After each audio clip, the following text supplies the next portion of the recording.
On l'a dit, on l'a largement commenté, les champions français du luxe, les Cole, LVMH, Hermès, Kering, L'Oréal font un très très bon parcours, un peu moins bon pour Kering en bourse, et pèsent désormais plus largement plus d'un tiers du CAC 40. C'est 40% de la hausse du CAC 40 depuis le début de l'année. Bonjour Laurent. Bonjour David. Laurent Saillard, journaliste au magazine Le Revenu. Est-ce que ça marche aussi pour l'automobile de luxe? Il y a le luxe, les voitures de luxe. Eh oui, on peut se dire pourquoi pas. Bah oui. Quand on regarde l'univers, effectivement, il y a des marques emblématiques. En l'occurrence, c'est Ferrari, Porsche et Aston Martin. Qui sont cotés en bourse, pardon. Qui sont cotés en bourse, voilà, tout à fait. Ferrari, c'est plutôt un beau succès. C'est clair. Ça a été introduit en 2015 à Wall Street puis à Milan. Et quand on regarde le parcours, depuis l'introduction en bourse, le cours a été multiplié par plus de 5.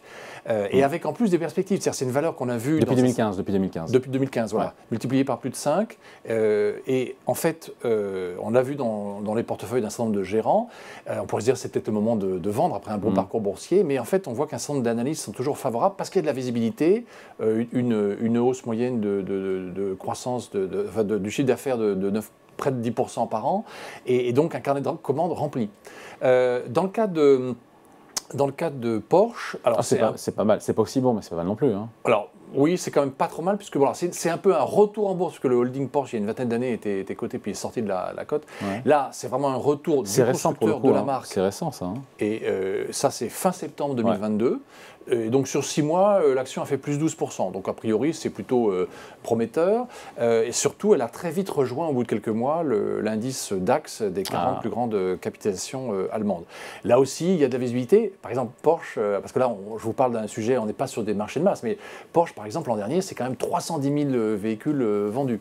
Et puis, il y a aussi… Et le cours de bourse, ça donne quoi? Comment? Le cours de bourse? Alors le cours de bourse, donc plus 12 sur 6 mois, et avec un chiffre d'affaires quand même, l'an dernier c'était plus de 37 milliards d'euros, un bénéfice d'exploitation très conséquent, en hausse lui aussi, et une rentabilité opérationnelle des ventes qui tangente les 20%. Ouais. Porsche et Ferrari qui vrombissent, par contre ça ne marche pas à tous les coups, puisque c'est Aston Martin, là c'est plutôt la sortie de route. Là c'est effectivement plutôt la sortie de route. Aston Martin, donc introduction en 2018, la marque britannique emblématique, hein, la voiture de James Bond, des beaux modèles, des succès en Formule 1 avec Fernando Alonso, mais le gadin en bourse, parce que le titre, alors d'abord l'entreprise a failli, était au bord de la faillite début 2020, et le titre a quand même perdu 90% depuis l'introduction. Donc voilà, ça ne marche pas à tous les coups. Est-ce qu'il y a d'autres candidats à la cotation?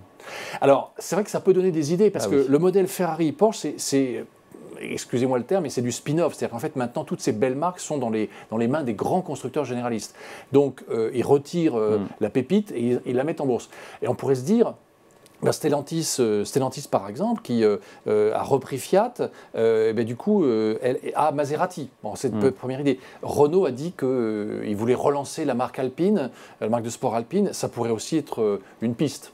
Et pour d'autres marques légendaires? Alors, en fait, il y a aussi, c'est vrai qu'on ne le sait pas forcément, mais par exemple, quand vous regardez les grands groupes allemands, BMW, Mercedes, et chez BMW, il y a Rolls-Royce.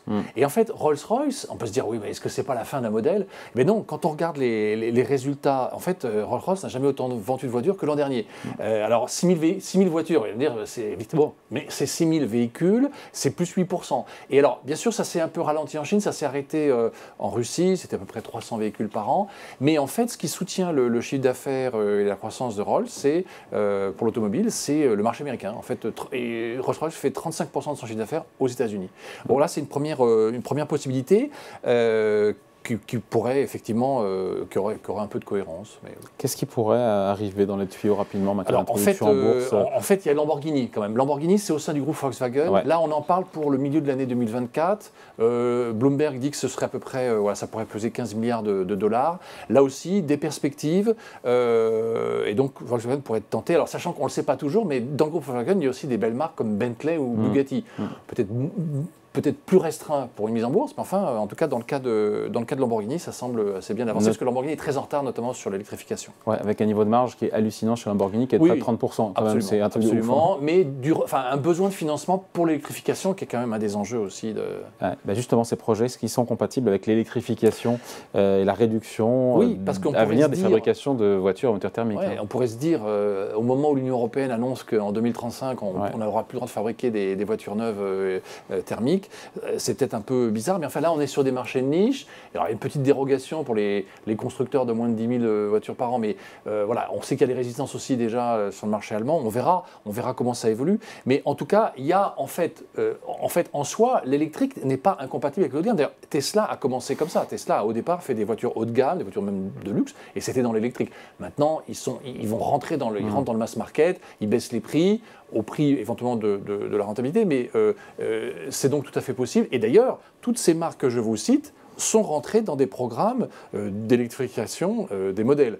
Alors à des degrés plus ou moins divers. Par exemple, Porsche, en fait, déjà depuis 2019, avec la Taycan, on a vendu l'an dernier 35 000 voitures électriques. Rolls-Royce, par exemple, aussi, hein, dès cette année, va commencer son premier véhicule tout électrique avec un joli nom, ça s'appelait la Spectre. Et puis, l'an dernier, on est un petit peu en marge, mais Audi, par exemple, est très très actif sur le sujet. Jaguar, que je n'ai pas cité encore, là aussi, il y a un projet d'électrification en 2025. Et puis, même chez Bentley, vous voyez, même chez Bentley, en fait, ça va commencer avec aussi un horizon à 2026 et 2030. J'ai parlé de Lamborghini qui est un petit peu en retard. Il y a aussi un autre phénomène dans l'univers, il n'y a pas que l'électrique, il y a aussi le SUV. C'est-à-dire que vous trouvez maintenant des SUV Bentley, des SUV Rolls, etc. Ce qui n'est pas forcément évident. Le bilan carbone du SUV électrique est sujet à caution quand même, oui, très alors discutable. Là, on va éluder le sujet. C'est un autre sujet. Ça. Bon, et donc conclusion, on se dit quoi alors sur ces marques de luxe dans l'auto? Dans ce très beau dossier que nous avions on va voir la couverture de cette semaine. À Jean-Jacques Manceau, notre journaliste, on peut se dire, voilà, certes, on est sur un marché de niche, mais ce sont des leaders mondiaux. Donc ils intéressent beaucoup les investisseurs parce que les carnets de commandes sont remplis. Il y a de la visibilité, en fait, surtout.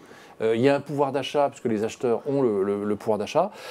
Bien sûr, on est sur un domaine d'exception, c'est-à-dire que maintenant, ces voitures vont se distinguer avec des options et des particularités un peu en dehors du commun. Voilà. En tout cas, dans le cas de Ferrari et de Porsche, c'est resté un très bon investissement pour ceux qui l'ont fait. Voilà, donc à lire cette semaine, ce week-end, tranquillement, ce long week-end, pour ceux qui auront la chance de prendre leur lundi. Merci beaucoup, Laurent. Merci, David. Salut.